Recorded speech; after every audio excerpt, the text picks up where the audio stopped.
Ya, jadi tadi saya menyampaikan bahwa Danantara ini adalah kekayaan bangsa Indonesia.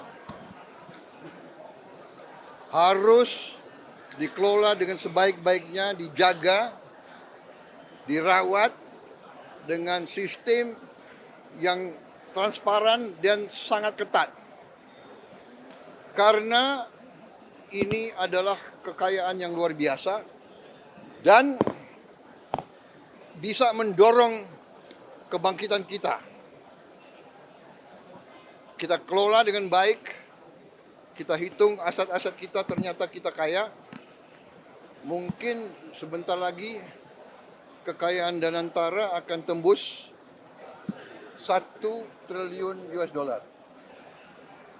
Dan kalau dikelola dengan baik, ini bisa menghasilkan dana yang besar untuk bangsa kita. Itu pendekatan saya seperti itu. Saya minta atas nama bangsa dan rakyat, saya minta semua direksi berbuat yang terbaik, tinggalkan praktek-praktek zaman dulu mungkin yang kurang efisien, atau ada praktek-praktek yang nggak benar, harus ditinggalkan.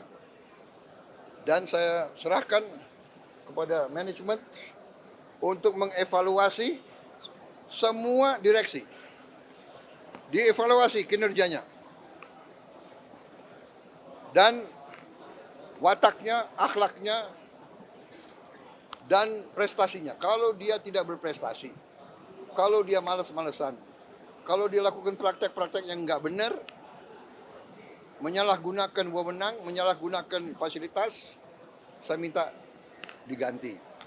Yang baik dari bawah, dari dalam, kalau bisa dipromosikan, kalau tidak cari ahli yang baik. Tapi tidak boleh yang tidak profesional.